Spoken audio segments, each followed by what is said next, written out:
Students to SP smart hybrid system. बेटा NCERT question हम discuss करेंगे थर्मोडायनेमिक्स का।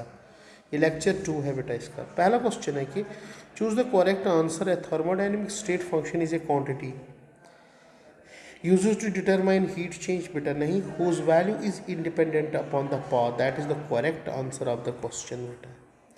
क्योंकि याद रखो बेटा एक चीज़ कि थर्मोडायनेमिक स्टेट फंक्शन वही होती है कि जो पाथ इंडिपेंडेंट होती है बेटा। जैसे हमारे पास है बेटा प्रेशर है, वॉल्यूम है, टेम्परेचर है बेटा। These are all state functions. तो पाथ इंडिपेंडेंट। सो हमारी ऑप्शन क्या रहेगी बेटा यहाँ पे? Second one. नेक्स्ट क्वेश्चन है बेटा यहाँ पे second one. For the process to occur under adiabatic condition the correct condition is adiabatic, you know, no exchange of heat between system and surrounding, no heat exchange between system and surrounding। कोई भी heat exchange system and surrounding में नहीं होती। तो Q किसके बराबर होगा बेटा? Zero. So that is the option number third. Question number third, the enthalpy of the elements in the standard states are, ये तो ज़ीरो होना चाहिए बेटा यहाँ पे, ठीक है ना। तो स्टैंडर्ड स्टेट में हमेशा क्या होता है? ज़ीरो। स्टैंडर्ड स्टेट में enthalpy means delta H delta U जो भी होगा बेटा that is equal to zero. तो option number second is correct. ना क्वेश्चन नंबर 4 ये बोलता है डेल्टा यू नॉट। ये ज़ीरो बेटा यहाँ पे डेल्टा यू नॉट है। अब combustion of methane is X kilo joule per mole. The value of delta H naught कितना होगा? तो you know delta H is equal to delta U naught plus delta N G R T. ये हमारे equation है बेटा। तो यहाँ पे दिया गया है delta U not. Delta U not कितना है बेटा? Minus x kilo joule per mole. ये प्रोवाइडेड है। तो डेल्टा एच नॉट कितना होगा? It is minus X plus delta N G R T. अब मुझे बताओ यहाँ पे जो डेल्टा एच होगा वो क्या होगा? Less than delta U naught. Obviously बात है। तो which option is over correct बेटा? Third one. ये डेल्टा यू नॉट है बेटा। As per equation is concern, हमें तो इक्वेशन बोल रही है बेटा यहाँ पे, ठीक है ना। तो हमें यहाँ पे इक्वेशन ही बता रही है बच्चे खुद ब खुद। Now question number 5. The enthalpy of combustion of methane, graphite and dihydrogen at 290 Kelvin are 890.3 minus 393.5 and minus 285.8 respectively. Enthalpy of formation will be, what will be enthalpy of formation? ये बोलता है enthalpy of combustion of methane. Methane जब combust होता है बेटा तो CH4 plus 2 times O2, ये क्या देता है बेटा? CO2 gas plus 2 times H2O। यहाँ पे delta H combustion that is equal to minus 890.3 kilo joule per mole. अगर ग्रेफाइट की कंबस्शन होगी प्लस 2 टाइम्स O2, ये देगा बेटा CO2। और यहाँ पे इसकी एंथैल्पी ऑफ रिएक्शन है माइनस 393.5 किलो जूल पर मोल। और डाईहाइड्रोजन H2 प्लस O2, ये भी 2 टाइम्स करना पड़ेगा, ये देगा 2 टाइम्स वाटर। यहाँ पे enthalpy of combustion that is equal to -285 kilo joule per mole. अब हमें यहाँ पे निकालना है enthalpy of formation of methane. तो पहले हम क्या करेंगे, जो इक्वेशन नंबर फर्स्ट है उसको रिवर्स करेंगे। ऑब्वियसली बात है, उसको क्या करना पड़ेगा बेटा, रिवर्स करना पड़ेगा। We have to reverse that. Okay, तो वहाँ पे डेल्टा एच फॉर्मेशन निकलेगा बेटा, और वहाँ पे डेल्टा एच जो कंबशन ऑफ वो पॉजिटिव हो जाएगा बेटा। क्या हो जाएगा, पॉजिटिव हो जाएगा, क्योंकि माइनस और माइनस वहाँ पे प्लस बन जाएगा बेटा। तो उसको हमें क्या करना पड़ेगा, वहाँ पे उसको हमें मल्टीपल करना पड़ेगा वहाँ पे। और दूसरी बात, यहाँ पे हमें एक इक्वेशन को मल्टीपल बाई 2 से भी करना पड़ेगा। क्या करना पड़ेगा, मल्टीपल बाई 2 भी करना पड़ेगा बेटा, ठीक है ना। तो हमारे पास डिज़ायर्ड इक्वेशन क्या बननी चाहिए यहाँ पे, ये बोलते हैं enthalpy of formation of CH4 क्या है बेटा। तो अगर मैं यहाँ पे एंथैल्पी ऑफ फॉर्मेशन निकालूंगा बेटा, ध्यान से सुनो, मैं ये इक्वेशन भी यूज़ कर सकता हूँ, C graphite plus 2 times H2, this will give me CH4। और इसी का निकालूंगा delta H formation of methane, CH4 निकालूंगा बेटा। तो इन 3 इक्वेशन से मैं यहाँ पे निकाल सकता हूँ बेटा यहाँ पे। तो अगर मैं यहाँ पे second equation, sorry first equation ये हो गई, सेकंड ये हो गई और थर्ड ये हो गई बेटा। ये 3 इक्वेशंस है बेटा, ठीक है ना। ये 3 इक्वेशंस हमारे पास बन गई है बेटा। तो इन 3 इक्वेशंस में ये डिजायर्ड इक्वेशन में ले सकता हूँ बेटा। वो मैं कैसे कर सकता हूँ बेटा, बस अगर मैं इक्वेशन 2 और 3 को ऐड करूँगा और इक्वेशन 1 को सब्ट्रैक्ट करूँगा, मगर पहले उसको रिवर्स करके, पहले इसको रिवर्स करके तब जाके मैं यहाँ पे निकाल सकता हूँ, वरना ये पॉसिबल नहीं है बेटा। बस एक ही चीज़ से मैं पॉसिबल इसको कर सकता हूँ, वो ये है कि मैं इक्वेशन नंबर सेकंड और थर्ड को पहले ऐड करूँगा और इक्वेशन नंबर फर्स्ट को रिवर्स करके यहाँ पे फिर बाद में उसको इनके साथ ऐड करूँगा बेटा। या ऐसे बोलो आप कि इक्वेशन नंबर फर्स्ट को आप रिवर्स कर दो, क्या करेंगे, रिवर्स कर देंगे, और जो सेकंड और थर्ड है बेटा उनको हम ऐड कर देंगे। तो वहाँ से क्या निकलेगा बेटा, enthalpy of formation of methane वहाँ पे निकलेगा बेटा। We can calculate then enthalpy of formation of methane here. अब देखो, मगर यहाँ पे जो इक्वेशन नंबर थर्ड है बेटा, इसको मल्टीपल बाय 2 से करना पड़ेगा, वो मैं आपको यहाँ पे सिखाऊंगा।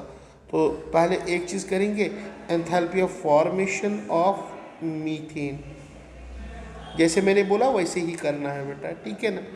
तो इक्वेशन नंबर फर्स्ट, सेकंड और थर्ड को, मगर फर्स्ट को पहले रिवर्स करना है, क्योंकि ये मीथेन जो है ये हमें राइट साइड में आना चाहिए, इसको हम रिवर्स कर देंगे, ठीक है ना। तब जाके फिर तीनों को ऐड कर देंगे तो हमें ये डिजायर्ड इक्वेशन मिलेगी बेटा।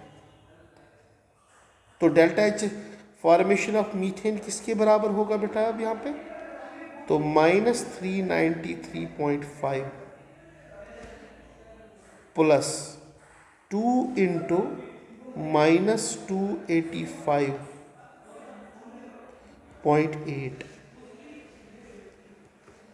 माइनस माइनस क्या बन जाएगा बेटा, प्लस वो 890.3।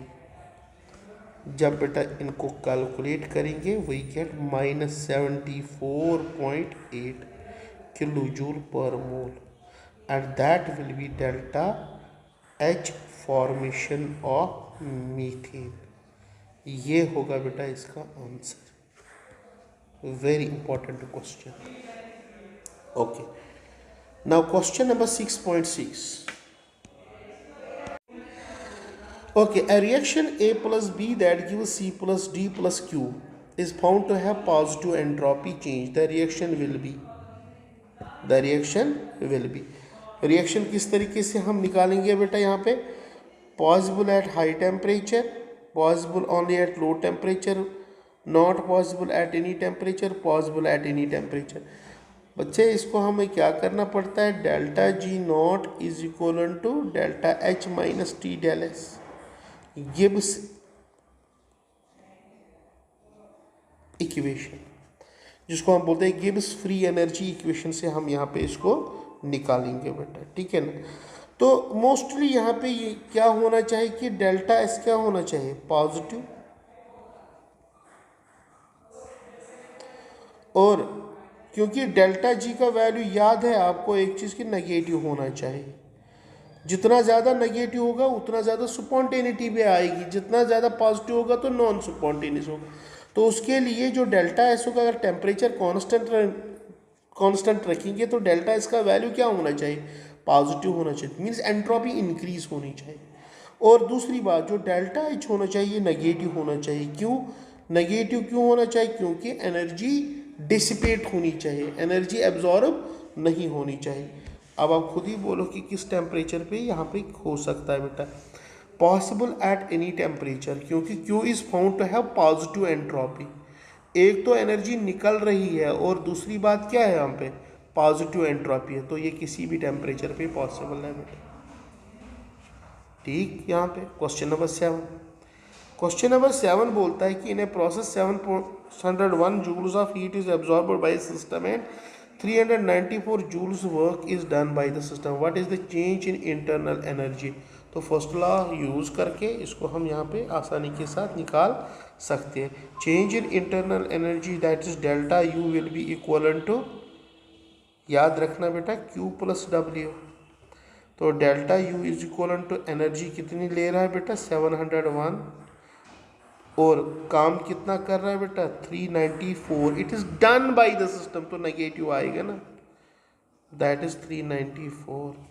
तो इन्हीं को वैल्यू को पुट करके दैट इज 307 जूल्स यहाँ पे चेंज इन इंटरनल एनर्जी मिलती है.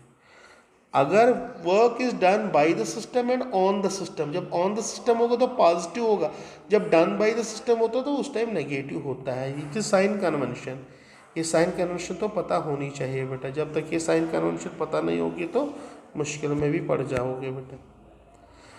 Question number 8. The reaction of the cyanamide, और यहाँ पे ammonium cyanide with dioxygen was carried out in a bomb calorimeter. Bomb calorimeter एक ऐसा डिवाइस होता है जिसमें हम एनर्जी चेंज निकाल सकते हैं बेटा. यानी कि energy of formation, energy of reaction हम वहाँ पे निकाल सकते हैं बेटा. ठीक है. And delta U was found to be minus 742.7 kilojoules per mole at 298. Calculate enthalpy change for the reaction at 298. Enthalpy change means delta U हमें delta H. तो delta H will be equal to delta U plus delta NGRT. Okay. तो delta N जी इस reaction में पहले हम निकालेंगे बेटा. तो गैसियस फेज में तीनों ये नहीं है बेटा, तो ये 2 है बेटा. ये हो गया 1 + 1 हो गया 2, माइनस 3/2 हो गया 1.5. और यहाँ पे है अमोनियम साइनाइड. अमोनियम साइनाइड भी है बेटा यहाँ पे. 3/2 + 1, 3/2 हो गया 1.5.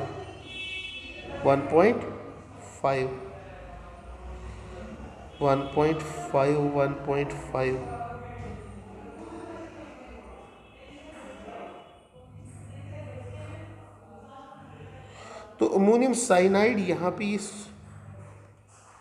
ये है बेटा 1.5. ये है 1.5।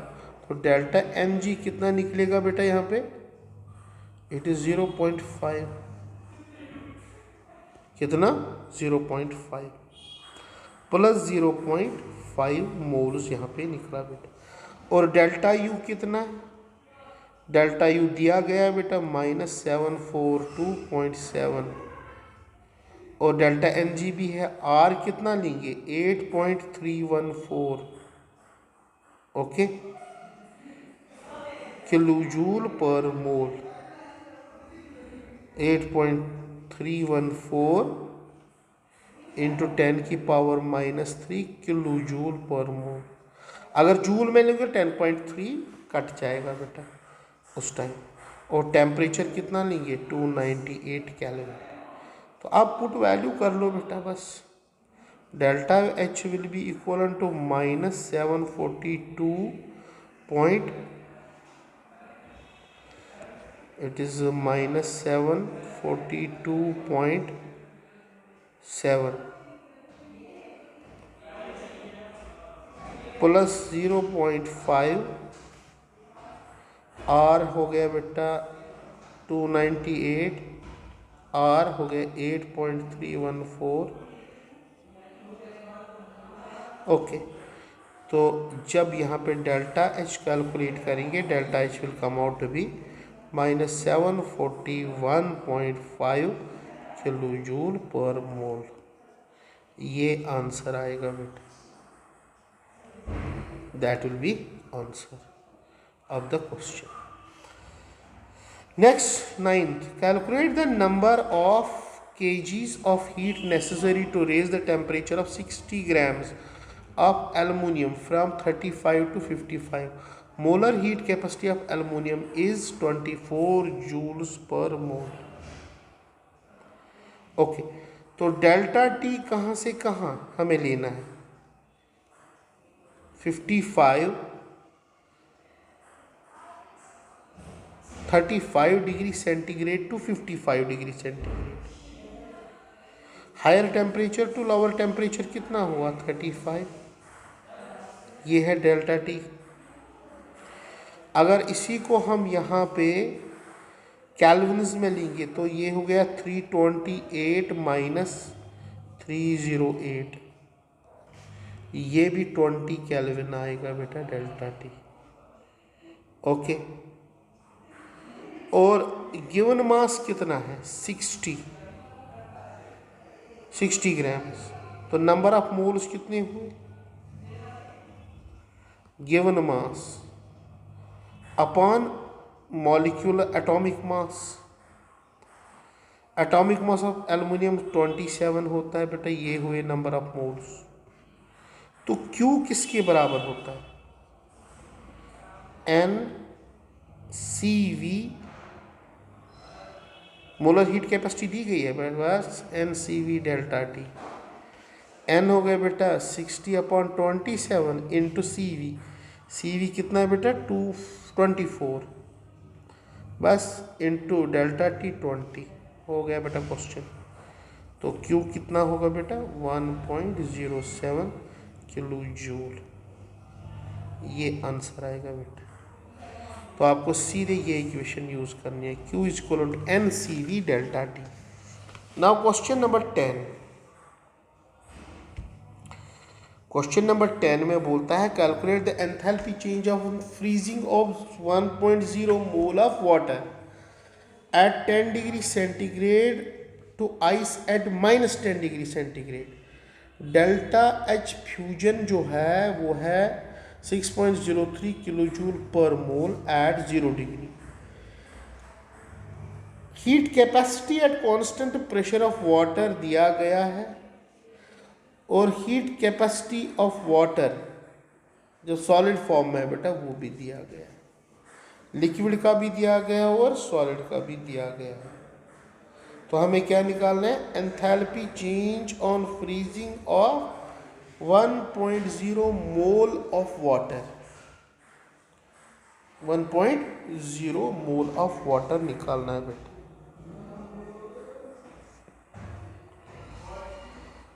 बढ़िया क्वेश्चन है, बहुत ही अच्छा क्वेश्चन है बेटा ये। तो यहाँ पे हम इसको कैसे सॉल्व करेंगे बेटा? तो मैं यहाँ पे delta H that will be equal to C P water in liquid form delta T, क्योंकि एन तो दोनों में सेम है बेटा, plus C P water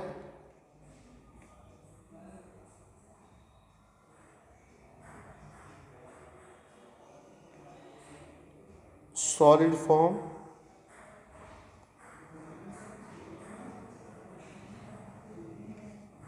into whole delta T, into delta T. यहाँ देखो बेटा कैसे हम इसको करेंगे। अच्छा, और भी एक चीज़ यहाँ पे हम यूज़ करेंगे delta H freezing, delta H freezing.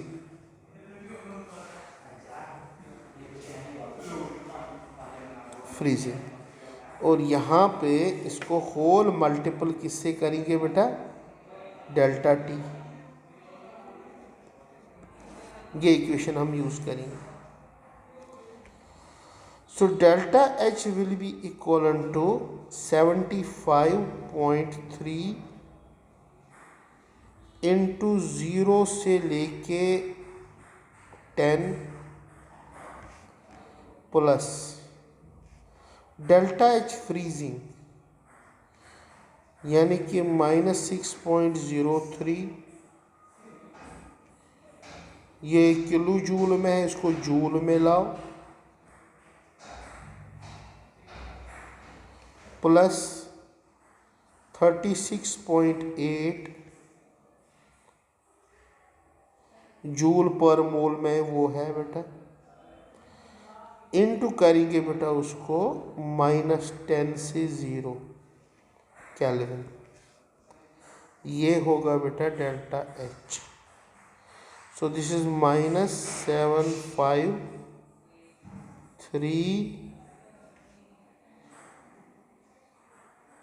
Plus sorry -6030 -368। जब डेल्टा एच देखेंगे बेटा -7151 जूल पर मोल, अगर किलो जूल्स में लेंगे -7.151 kilo joule per mole. This will be the answer. Last question, enthalpy of combustion of carbon to carbon dioxide is -393.5 kilojoule per mole. Calculate the heat released upon formation of 35.2 grams of carbon from carbon dioxide gas। तो यहाँ पे बनेगा carbon dioxide, enthalpy of combustion कितना 393.5 kilo joules, very good, पर मोल, पर मोल। Okay बेटा, और 1 mole of carbon dioxide कितने ग्राम्स है? 44 grams. Calculate the heat released upon formation of 35.2 grams. तो एक पे इतना रिलीज हुआ 44 ग्राम्स, कितना? 44 grams releases how much? That is equivalent to 393.5 kilojoule पर मोल। 1 ग्राम कितना रिलीज करेगा? 393.5 अपॉन 44, तो 35.2 कितना रिलीज करेगा? Divide by 44 into 35.2। जब सॉल्व करेंगे बेटा इसको, that is comes out to be 314 314.8 kilojoules. This amount of heat will get released. ये amount of heat release हो जाएगी बेटा. So that is your exercise lecture number 2. Thank you very much.